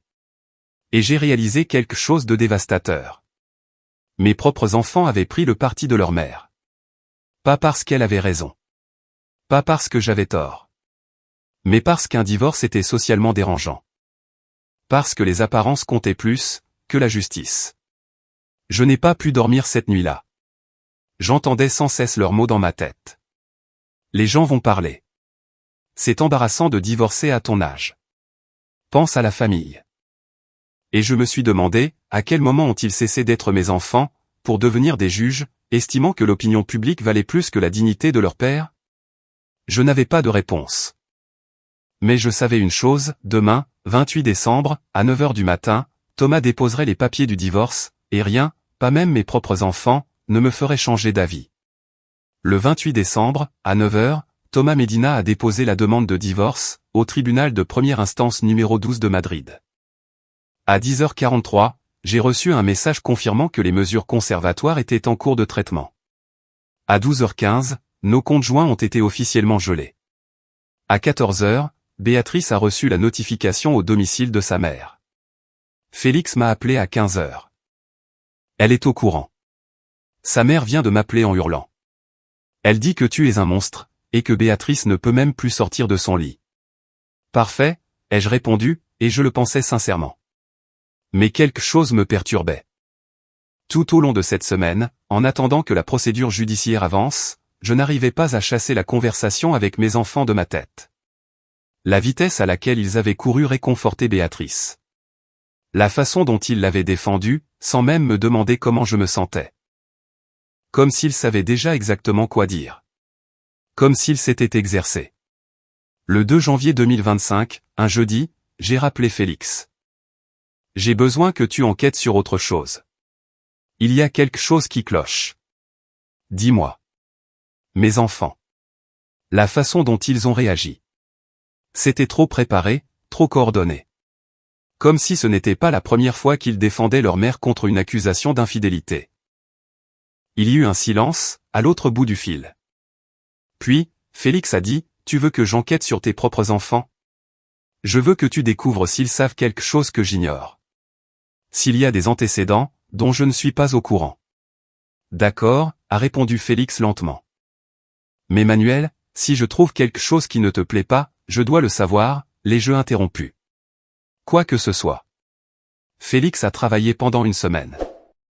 Il a utilisé ses contacts dans des entreprises technologiques, et a récupéré de vieux emails provenant de comptes que Béatrice pensait avoir supprimés. Il a trouvé des messages archivés sur des serveurs, dont elle ignorait qu'il conservait des copies. Le 9 janvier, il m'a appelé. Tu dois venir chez moi tout de suite. Ce n'est pas le genre de choses que je peux te dire au téléphone. J'ai conduit jusqu'à son appartement à Chambry, avec une boule au ventre. Félix a ouvert la porte, l'air grave. Sur la table de sa salle à manger, il y avait un ordinateur portable ouvert, et des feuilles imprimées organisées en piles. « Assieds-toi » m'a-t-il dit. Je me suis exécuté. Félix a pris une enveloppe Kraft identique à celle qu'il m'avait remise en novembre avec les informations sur Rodrigo, mais celle-ci était plus fine, et, d'une certaine manière, plus menaçante. J'ai trouvé des emails datant de 2018, a commencé Félix. De Béatrice à Yvon. Des conversations qu'ils ont eues pendant 8 mois, de février à octobre de cette année-là. Quel genre de conversation, ai-je demandé, bien qu'une part de moi connût déjà la réponse. Félix a ouvert l'enveloppe, et a sorti les premières impressions. Email, date, expéditeur, Béatrice. Destinataire, Yvon. J'ai lu le premier. Date, 23 février 2018. Yvon, s'il te plaît, ne dis rien à ton père. C'était juste une erreur. J'en ai fini avec Ricardo. Je te le promets. Ton père ne doit pas le découvrir. Ça le détruirait. S'il te plaît, mon fils. Je t'en supplie. J'ai eu l'impression qu'on m'avait frappé à la poitrine. Ricardo, ai-je demandé, d'une voix étranglée. Ricardo Alvarez, a répondu Félix, en me montrant une autre feuille. Professeur de sport. Il travaillait dans la salle de sport où Béatrice a commencé à aller en 2018. Il avait 39 ans. Donc, la liaison a duré 8 mois. 8 mois. Béatrice avait eu un amant pendant 8 mois en 2018, et je n'en avais rien su. Absolument rien. Continue à lire, a dit Félix, doucement. J'ai lu le deuxième email. Date, 5 mars 2018. Réponse d'Yvon. Maman, je n'arrive pas à croire que tu aies fait ça. Papa ne mérite pas ça. Mais je ne vais rien lui dire, parce que je sais que ça l'anéantirait. Tu as promis que c'était fini avec cet homme. J'espère que c'est vrai, mais si ça se reproduit, je ne pourrai pas le cacher à nouveau. Mon fils, mon propre fils de 23 ans, avait découvert l'infidélité de sa mère, et avait décidé de me la cacher. Il avait décidé de la protéger, elle, plutôt que moi. Il y a autre chose, a ajouté Félix. Un autre email. Date, 14 avril 2018. Béatrice à Yvon. C'est définitivement terminé avec Ricardo. C'était un moment d'égarement. Ton père est un homme bon, et je l'aime. Ça ne se reproduira pas. Merci de ne rien lui dire. Tu es le meilleur fils qu'une mère puisse avoir. J'ai continué à lire des emails de mai, juin, juillet. Béatrice assurant à Yvon qu'elle en avait fini avec Ricardo. Yvon répondant par des messages de plus en plus froids, mais gardant le secret. Et puis, en octobre 2018, le dernier email de cette série. Béatrice à Yvon, Ricardo a déménagé à Barcelone. Il a pris un poste là-bas. Il n'y a plus aucun risque qu'on se voie. Tout est redevenu normal. Ton père ne doit jamais savoir. Ça reste entre nous. Je t'aime, mon fils. J'ai laissé tomber les papiers sur la table. Mes mains tremblaient. Ce n'était pas seulement le fait que Béatrice m'avait trahi en 2024 avec Rodrigo. C'était qu'elle m'avait déjà trahi en 2018 avec Ricardo, et que mon propre fils le savait. Pendant 6 ans, il avait gardé ce secret. Attends, a dit Félix. Il y a encore autre chose. Il m'a montré une autre série de mai. Ceci datait de 2020. Béatrice à Nuria, ma fille. Nuria, j'ai besoin de te parler. Yvon t'a raconté ce qui s'est passé il y a 2 ans avec Ricardo. Je sais que tu m'en veux, mais tu dois comprendre que c'était une période difficile de ma vie. Ton père travaille tout le temps. Je me sentais seul, et Ricardo m'écoutait. La réponse de Nuria, datée de 3 jours plus tard, Maman, je n'arrive pas à croire que tu aies fait ça à papa. Yvon m'a tout dit. Il dit que tu as promis de ne plus jamais recommencer. J'espère que c'est vrai. Je ne vais pas le dire à papa, parce que ça lui ferait trop de mal. Mais je suis très déçu par toi. Ma fille aussi. Ma fille savait aussi, depuis 2020. Depuis des années, elle gardait le secret de sa mère. J'ai regardé Félix. Tous les deux. Ils savaient tous les deux. Oui, a-t-il confirmé. Yvon depuis 2018. Nuria depuis 2020. Et aucun d'eux ne t'a rien dit. Je me suis levé de ma chaise, j'ai marché vers la fenêtre, et j'ai regardé la rue, sans vraiment la voir. Mon esprit traitait les informations, à la vitesse de l'éclair. Béatrice n'était pas une épouse qui avait commis une erreur en 2024.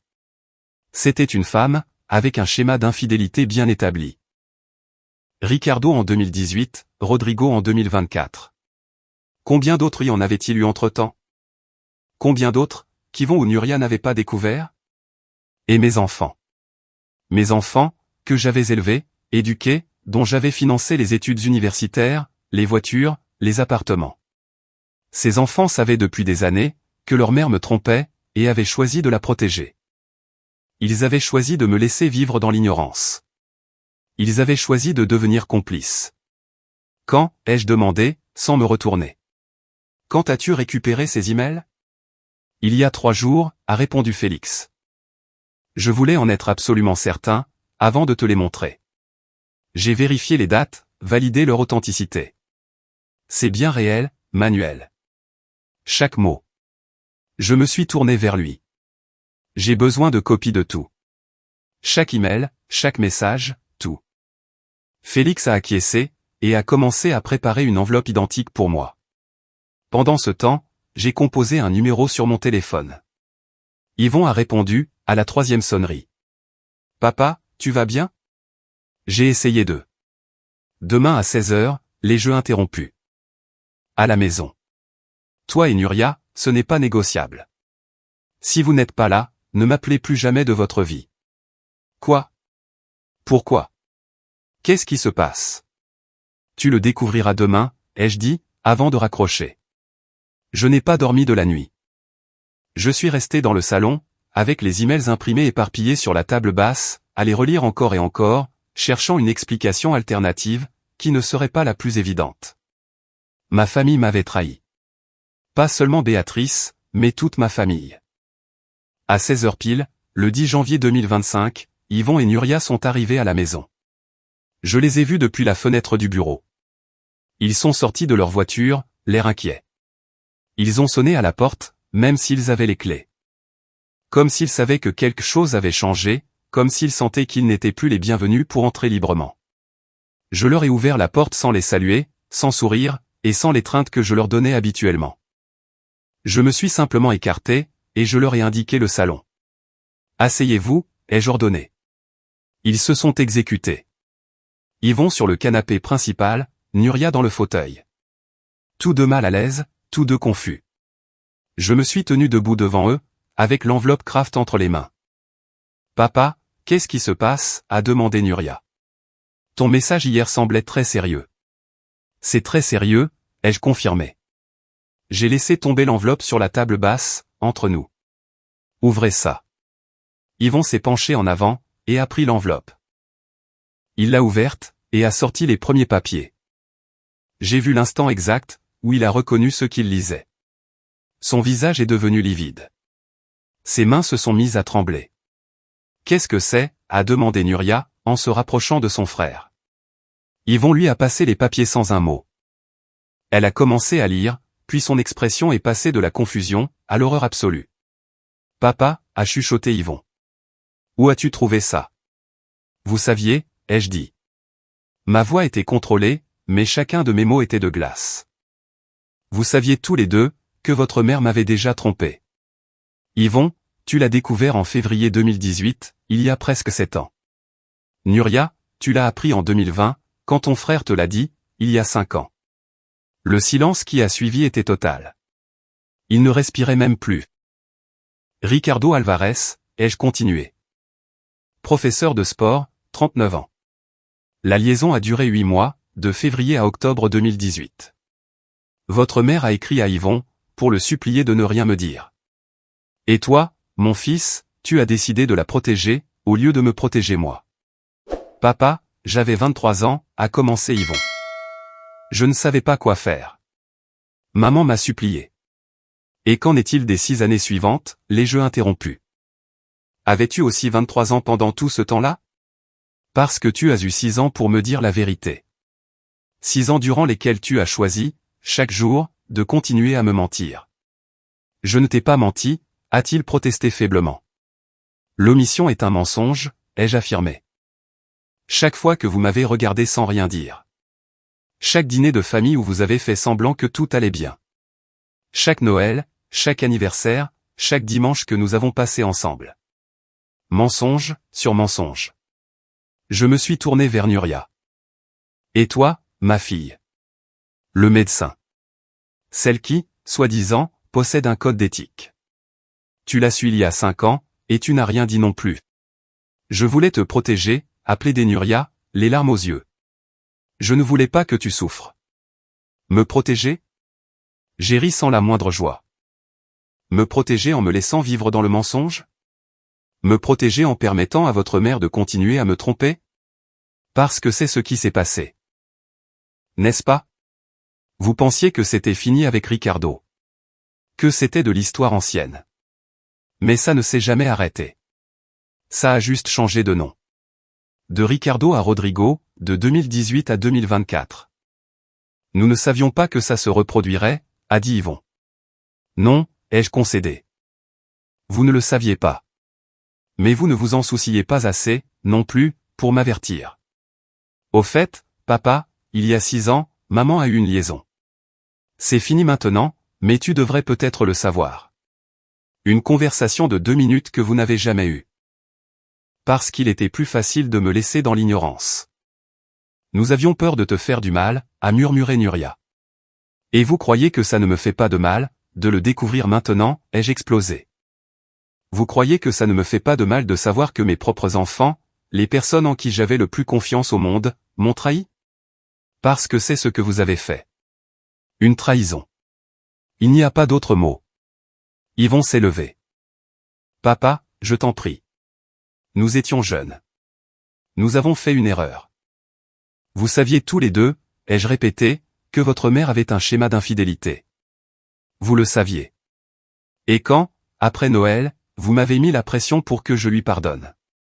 Quand vous êtes venu ici pour me dire que les gens allaient parler et que ce n'était qu'une erreur. Vous saviez parfaitement que ce n'était pas vrai. Vous saviez qu'il y avait un passif, que ce n'était pas la première fois, et pourtant, vous m'avez demandé de lui pardonner. Je me suis approché de la table, et j'ai repris l'enveloppe. J'ai sorti d'autres papiers, que j'avais préparés ce matin-là. Ce que vous voyez là, ai-je dit en les posant sur la table, ce sont des documents légaux. Le premier annule mon engagement à vous donner 45 000 €, pour l'apport de ton appartement, Yvon. Le second annule mon accord pour financer la spécialisation de Nuria à Zurich. 32 000 € annuels. Que tu ne recevras plus. Quoi? Nuria s'est levée brusquement. Papa, tu ne peux pas faire ça. La bourse commence en septembre.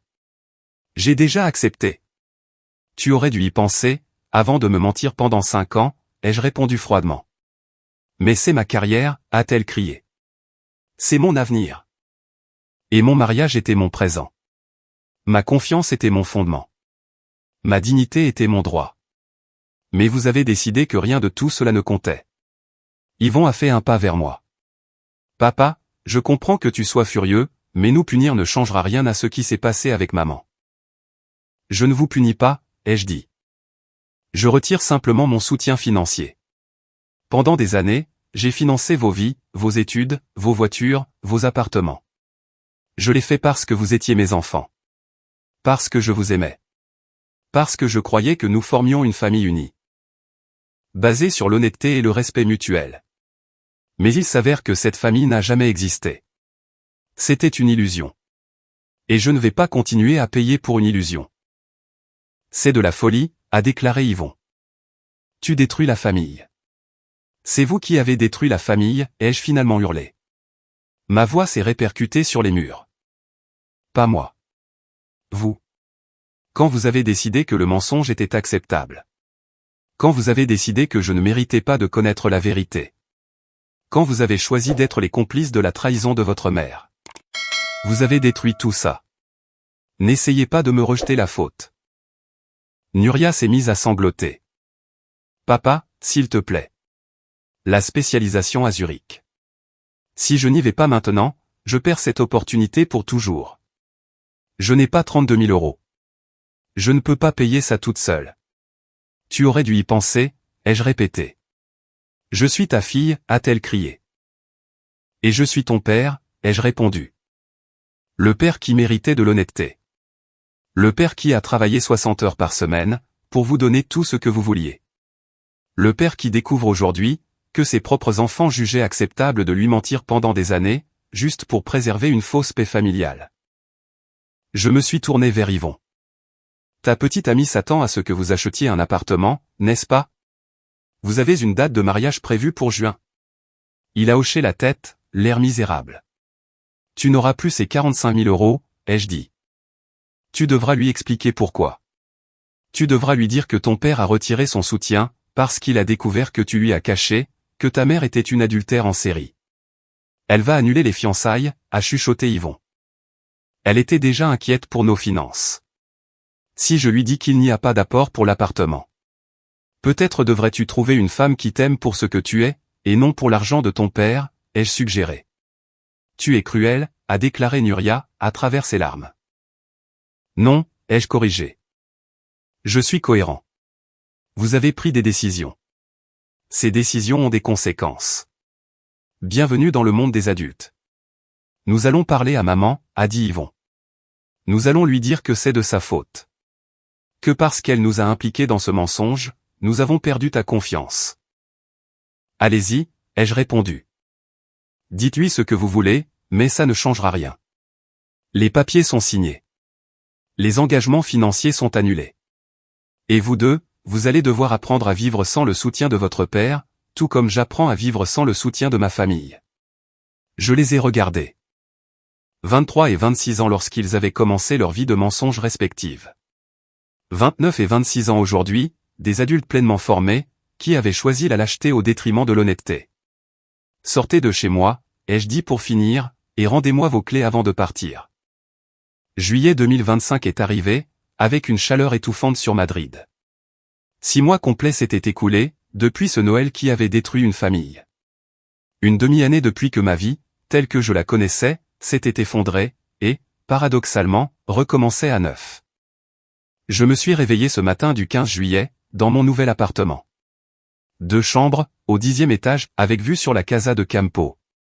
Je l'avais acheté en mars pour 210 000 euros. Moderne, minimaliste, sans souvenirs, sans fantôme du passé tapis dans les coins. Le divorce n'était pas encore légalement finalisé, ces choses-là prennent du temps, mais je vivais comme un homme libre. Ma routine avait complètement changé. Je me réveillais à 6 heures, je courais 8 kilomètres dans le parc, et je prenais un petit déjeuner tranquille, en lisant de vraies informations, au lieu de faire semblant de lire, tout en observant des mensonges. Je travaillais de chez moi 3 jours par semaine, et je voyageais à Barcelone ou Valence les 2 autres jours. Les week-ends étaient à moi, entièrement à moi. Je n'avais pas parlé à Béatrice depuis janvier. Toute communication passait par les avocats. Thomas me tenait informé. Elle avait engagé un avocat très combatif, qui essayait d'obtenir plus d'argent pour elle, mais les preuves de détournement de fonds étaient accablantes. Les 27 460 euros volés, les photos avec Rodrigo, les emails prouvant la liaison avec Ricardo en 2018. Sa défense s'effondrait à chaque fois qu'il présentait un argument.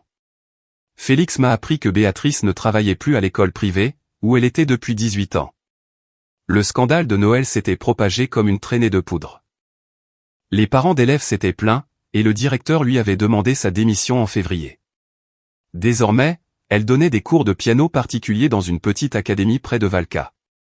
Elle gagnait 800 euros par mois, soit moins de la moitié de ce qu'elle gagnait auparavant.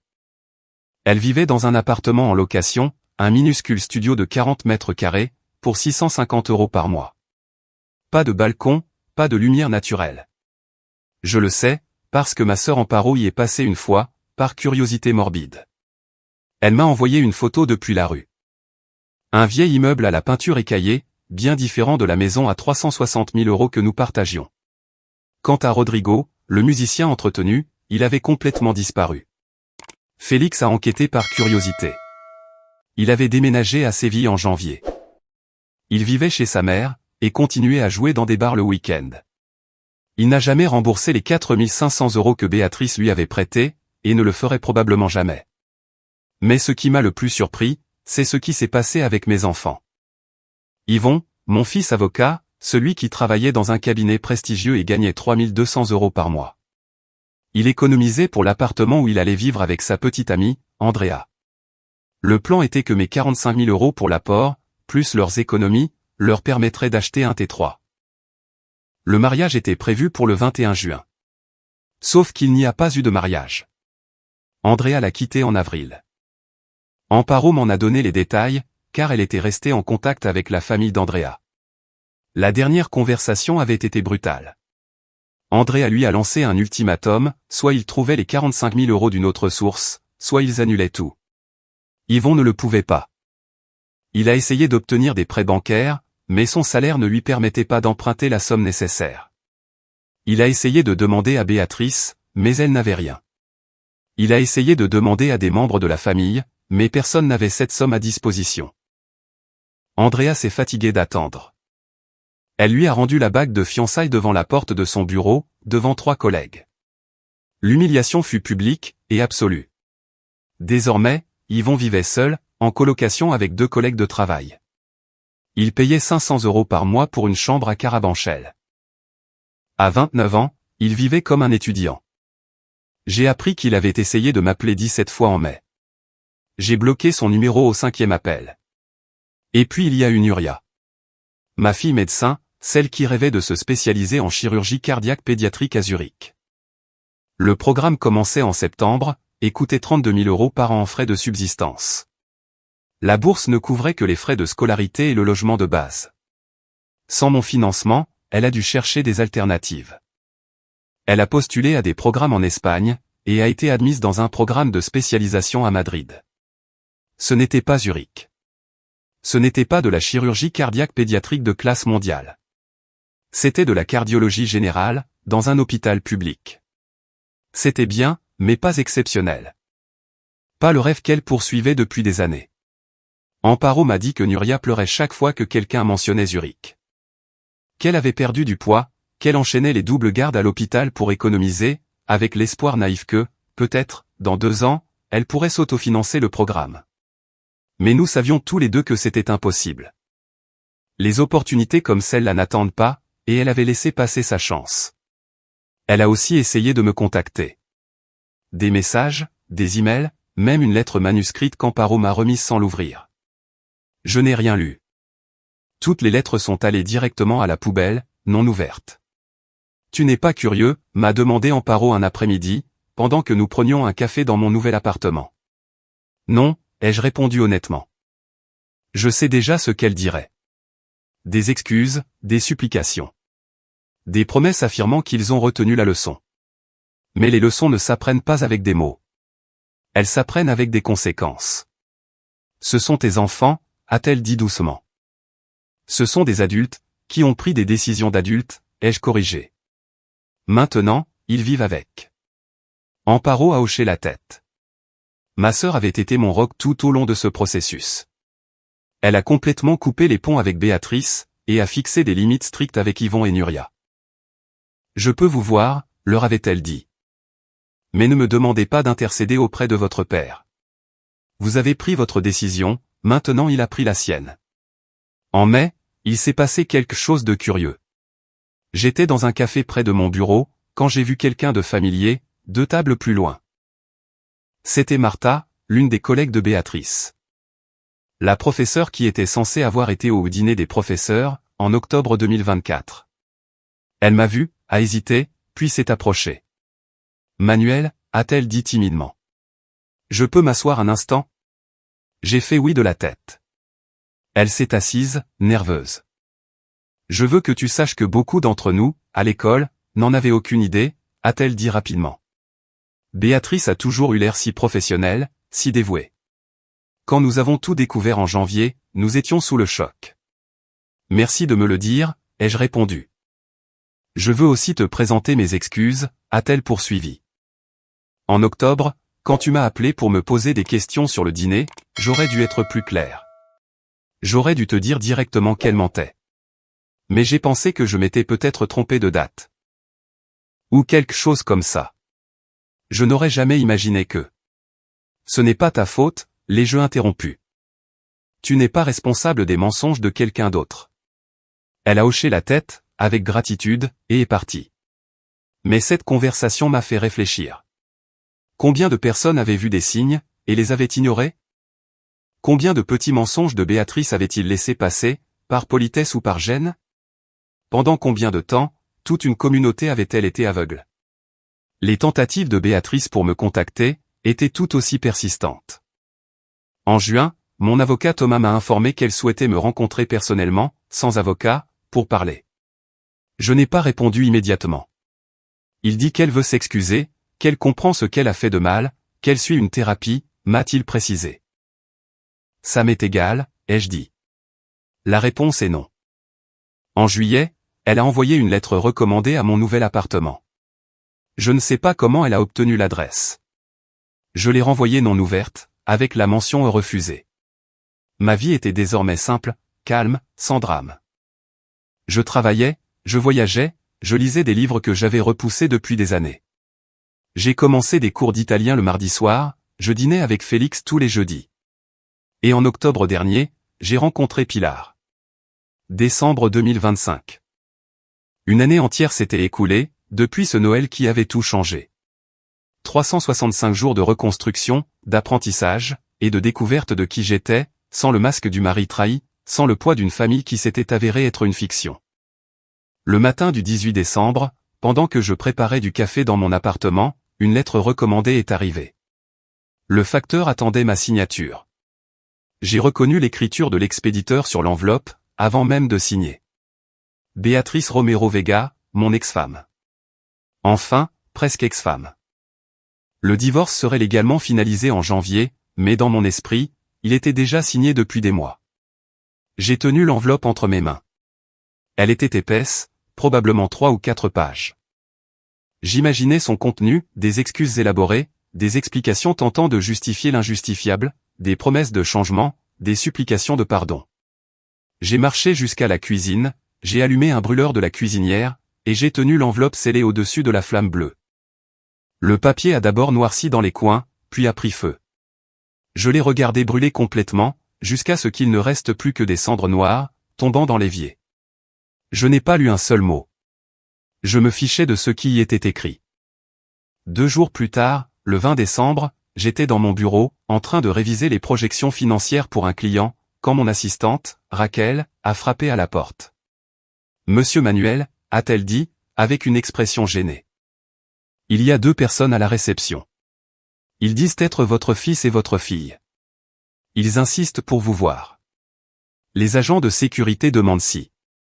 Ne les laissez pas monter, ai-je dit, sans lever les yeux de mes documents.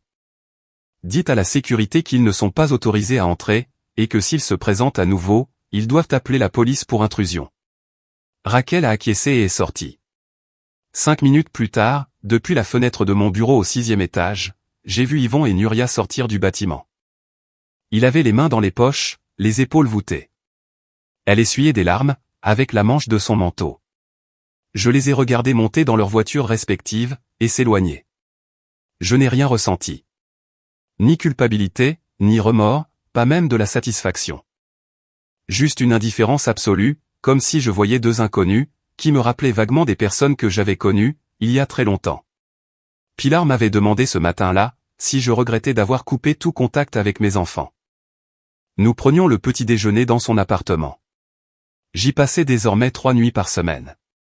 Bien que nous maintenions des résidences séparées, nous n'étions pas pressés. À nos âges, 59 ans pour moi, 48 pour elle, nous savions que l'amour n'a pas besoin d'urgence, juste d'honnêteté.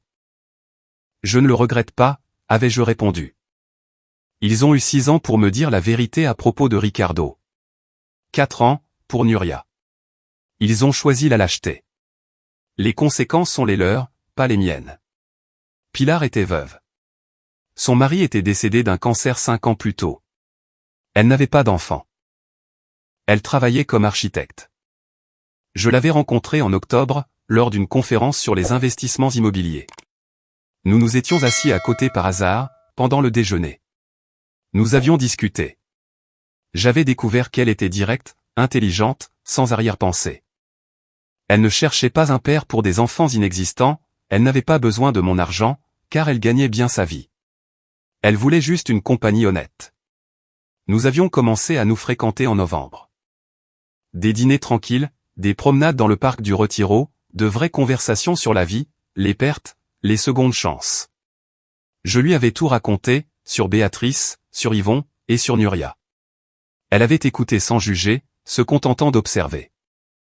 Parfois, la famille que nous choisissons est plus vraie que la famille dont nous héritons, m'avait-elle dit. Elle avait raison.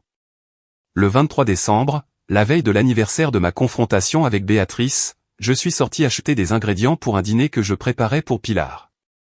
Nous passerions Noël ensemble, juste tous les deux. Simple, sans drame. Pas de groupe de 20 personnes feignant le bonheur. J'étais dans ma voiture, arrêté à un feu rouge sur la rue Alcala, quand je l'ai vue. Béatrice marchait sur le trottoir, avec des sacs en tissu réutilisables, pendus à ses bras.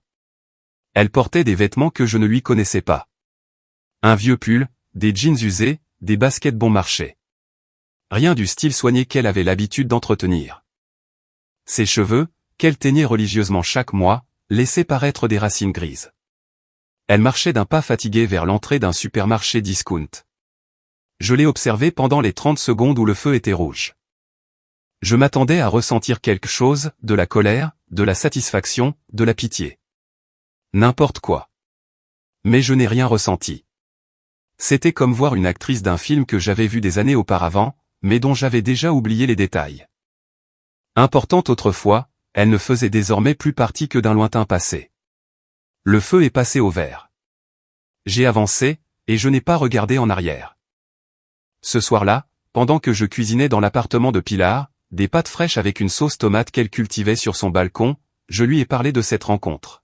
« Comment t'es-tu senti » a-t-elle demandé, en hachant du basilic avec des mouvements précis. « Rien » ai-je répondu honnêtement. « Absolument rien. Et ça me surprend. Je pensais que je ressentirais quelque chose. Du triomphe, peut-être, ou de la tristesse pour ce que nous avons perdu. Mais c'était comme voir une parfaite inconnue. » Pilar a posé son couteau et m'a regardé. Ça s'appelle la guérison, Manuel. Quand quelqu'un qui t'a profondément blessé, devient émotionnellement insignifiant. Tu ne leur pardonnes pas nécessairement. Ils cessent juste d'avoir de l'importance. Elle avait raison. Une fois de plus. Nous avons dîné sur sa terrasse, malgré le froid de décembre. Pilar avait suspendu des guirlandes lumineuses au ton chaud, qui créaient une atmosphère intime. Nous avons parlé de nos projets pour l'année suivante. Elle voulait voyager au Portugal, au printemps. J'ai suggéré l'Italie, car mon niveau d'italien s'était amélioré grâce au cours du soir. Nous avons fait des projets provisoires, flexibles, sans pression.